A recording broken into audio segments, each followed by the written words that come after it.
Hello and welcome to my channel, I Win to Lose Gaming. Neverness to Everness is a highly anticipated upcoming anime open world game with stunning graphics, a fascinating world, and psychotic anime girls driving like lunatics. We got GTA Waifu Edition before GTA 6.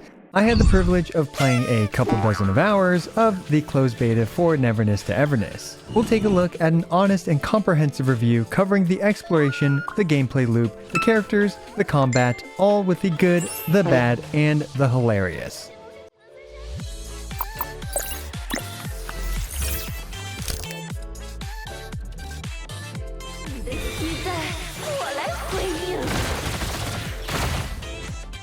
This video was sponsored by Hotta Studios, the makers of Tower of Fantasy, who are now creating Neverness to Everness. But being the based developers that they are, they want actual feedback, so we're going to give it to them both with this video and with your feedback in the comments below.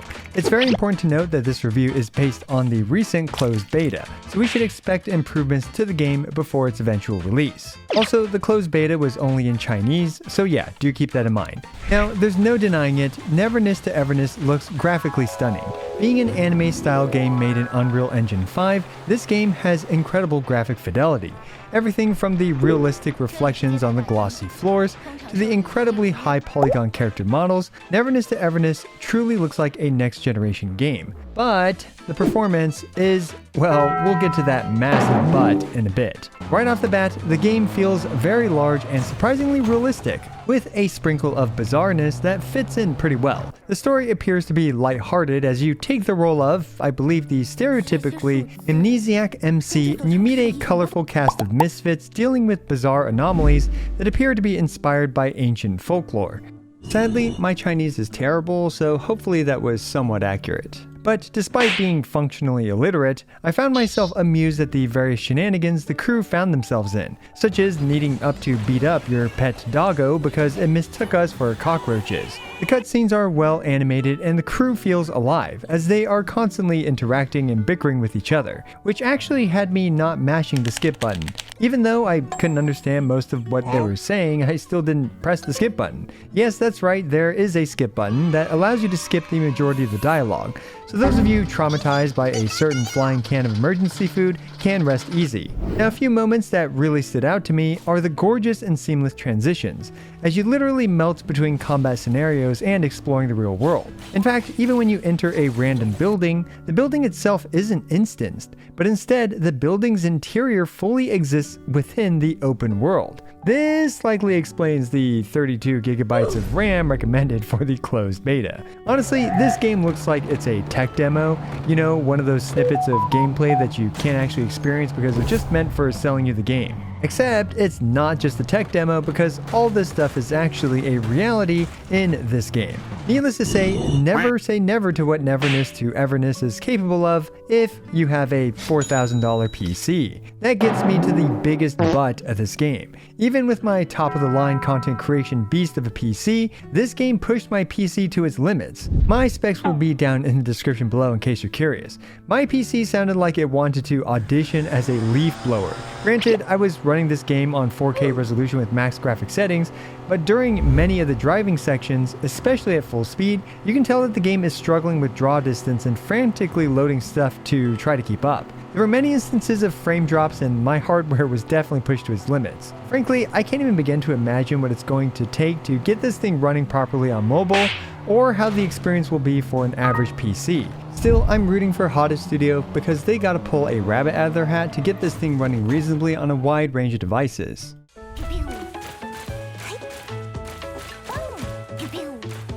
Now, the gameplay loop of Neverness to Everness for regular viewers of my channel is exactly what you'd expect, but with enough freshness to feel like a novel experience. Basically, you play through the main story, and then you need to level up your account level in order to continue with the main story. During these story interlude periods, you're expected to do a bunch of miscellaneous activities like spend stamina, explore the open world, do the usual dailies, and even collect Oculus, all of which increase your account level in order to continue with the main storyline. Many successful anime gacha games such as Genshin Impact, Wuthering Waves, etc. have incorporated this formula to, well, great success, as it paces out the game and forces you to engage in a variety of activities instead of just burning out and grinding the same thing over and over. Still, it is in the story interlude periods where this game's variety in activities really stood out to me. Instead of picking mints and yeeting enemies off cliffs, we're crashing through barriers and streetlights and yeeting cars across the city. Thanks to literally just adding a car, this game doesn't feel like any old Genshin clone, and instead it becomes a hilarious anime GTA hybrid. Now, Neverness to Everness is only rated 16+ by CN standards, so you can't do anything too crazy like murdering random NPCs, stealing their vehicles, or soliciting for some spicy street tacos. So, evidently the devs actually just announced that there will be a vehicle requisition system in the next test. So you'll be able to officially borrow some people's vehicles as needed. But there is still plenty of 16+ fun to be had, such as casually wrecking your vehicles as much as you want, gently nudging pedestrians out of the way with your car, and finding pristine parking spots my mother would be proud of me for. Personally, I find the junk on wheels contrast with the extremely calm and dignified MC to be very funny, as no one in this world seems to bat an eye at your insane behavior. Sir, this is a Wendy's. Frankly, there was just so much useless stuff that I felt compelled to do, like how I hitched a ride on an NPC's truck for half an hour to follow the daily life of this NPC, like how I beat up my car to the point where none of the doors worked, and like how I rented multiple cars to park all of them into an ice cream shop. This honestly reminds me of the early days of Genshin Impact, where it was just a ton of fun to goof around with the vast open world and participate in resinless activities. And frankly, I spent more time interacting with the environment in mentally unstable ways over completing objectives and actually playing the game and doing combat. NTE really has put in a lot of effort into the little details, such as your sports car max speed dropping to 100 kilometers per hour from 150 kilometers per hour after you beat it up a bunch. And really, I'm just scratching the surface of what's already in this game, as you can open coffee shops, decorate your luxury penthouse, and I'm sure there will be so much more to do when the game actually releases. One particular insane detail that they went above and beyond to add is the way the penthouse works. Not only do you ride this beautiful glass elevator to get to your personal penthouse, you can actually jump out of it and fall right to the city from your penthouse. Heck, why even use the door and elevator when you can literally climb the building to get to your penthouse? I am definitely not used to how the buildings themselves are not individually loaded instances and instead are geometrically accurate to the point where they fully exist in the singular open world. To summarize, the freedom to do whatever you want, wherever you want, whenever you want is an incredible strength that Neverness to Everness has, and I hope to see this be further improved with perhaps some actual consequences to behaving like a maniac, and even some small rewards like achievements or perhaps a greater goal and gameplay loop to all of this. Overall, this is, in my opinion, the strongest part about Neverness to Everness for me personally.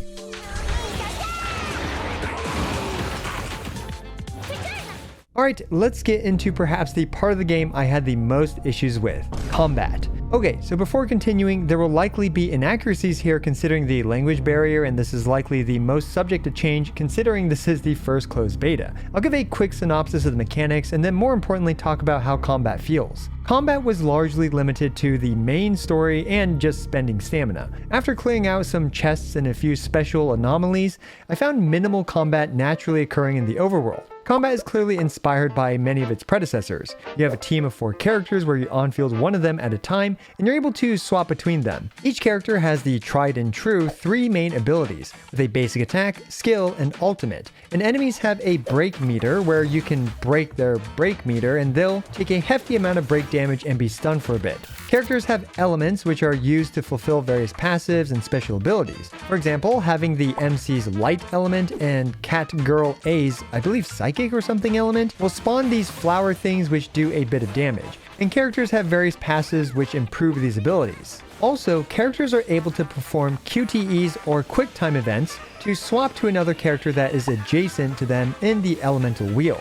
This gives Neverness to Everness its own unique identity when it comes to team building and character synergy.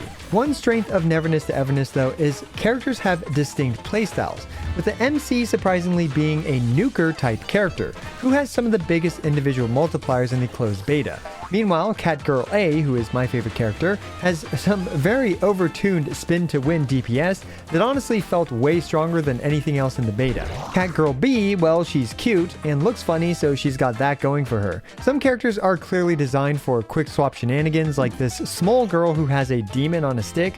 When she uses her skill, she'll clump up enemies and instantly fill up her QTE meter, making her a great support character. Meanwhile, Sleepy VTuber Girl has a powerful skill which allows her to skip most of her basic attack string to perform the powerful cannon blast part of her basic attack. And we even have this giant cross waifu who had a lot of mechanics that I frankly did not understand, something to deal with life sharing, but most importantly, she also has an instant QTE with her skill. Finally, we have Welt and Lycon at home. Okay, now before continuing with talking about the combat, it's important to note that I was playing this in the United States connected to the CN servers, where ping is extremely high. I experienced a lot of unresponsive enemies, swaps, and inputs, which honestly makes it hard for me to properly assess how the game should actually feel. However, that brings me to my first point. I'm a firm believer that for single-player combat experiences, it should primarily be client-side, because a lot of players that will actually play this game will have high pings like 200 or even more, and their experience will be severely diminished by this. And from what the devs have said, this test is limited to the CN region because the dev team hopes to utilize the data accumulated from the small-scale test to further improve the game, so as to provide better quality during the official global CBT. They are actively looking to improve and iron out some issues before bringing it to an official global closed beta, which I'm personally very excited for and hope to get to play. Now, one issue that isn't ping related is the frequency of combat being primarily limited to spending stamina and the story, and also the relatively lack of a threat from enemies. I get it, it's still the early game, but I never felt like I was even close to dying against any of the enemies in this game, which in my opinion is a bit too easy for me. Regardless, I still enjoyed the combat and tried to learn the combat mechanics, and I'm personally really optimistic about them improving this aspect of the game.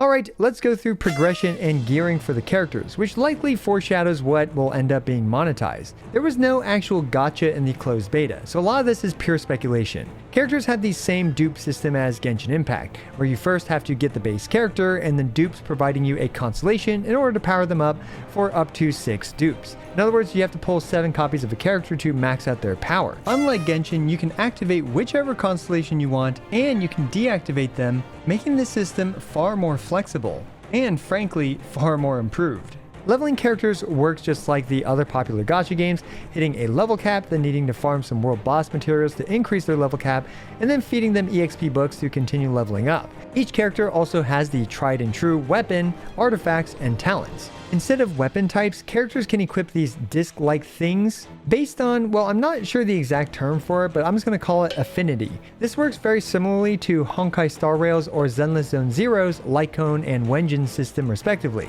where any character can equip any weapon, but the passive only activates if you are walking the proper path or you are using the proper class. Now, one thing that was somewhat unique about the weapons is the way that they were obtained, and most of the ones that I got were obtained via these special anomaly fights, which primarily drop A-rank discs and even a couple S-rank discs. Next, we have the talent tree, which takes the expected talent materials to improve the multipliers along with some additional minor traces and major traces which can be unlocked.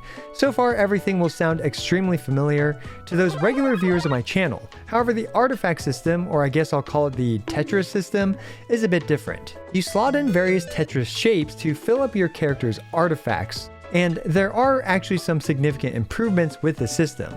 First of all, these Tetris pieces are interchangeable and aren't shackled to a specific set. You can easily use some of these pieces to fill in gaps for new characters. The other part of the artifact system are these big coin things, which provide significant main stats such as elemental damage and crit. And also there are bonus set effects which are fulfilled via these coin things by using specific Tetris piece shapes. And the biggest part about this whole system is that you can see the substats before leveling each piece. This alone, in my opinion, is an incredible improvement to the quality of life. This combined with the interchangeability of the Tetris pieces creates a much improved artifact system in my opinion. And the last piece to this puzzle, which we won't really know until the game releases, is how difficult it is to farm these, because at least on the closed beta you could just literally buy an infinite amount of them, making farming trivial. This is a promising improvement to the otherwise, in my opinion, pretty stale artifact system of other games.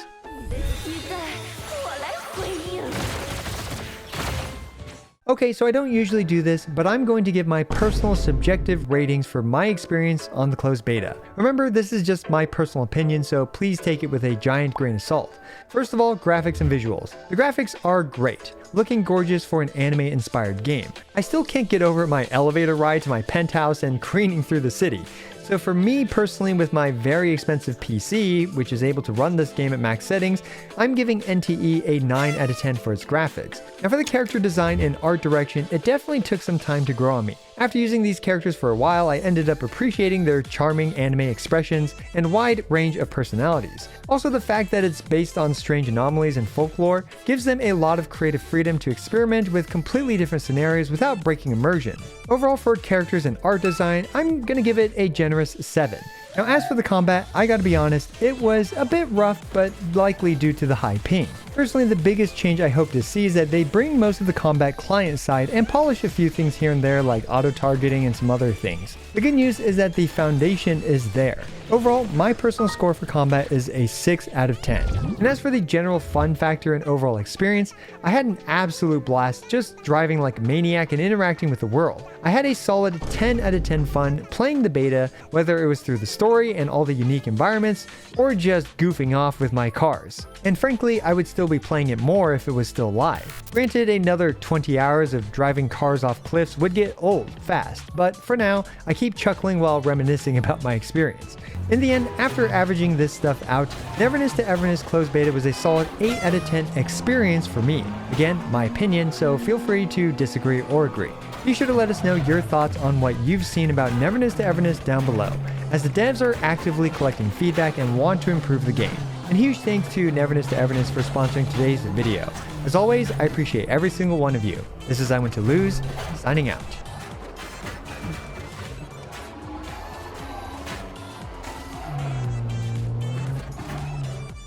到了，那就祝你们好运，可别忘了我要的报酬哦，新朋友。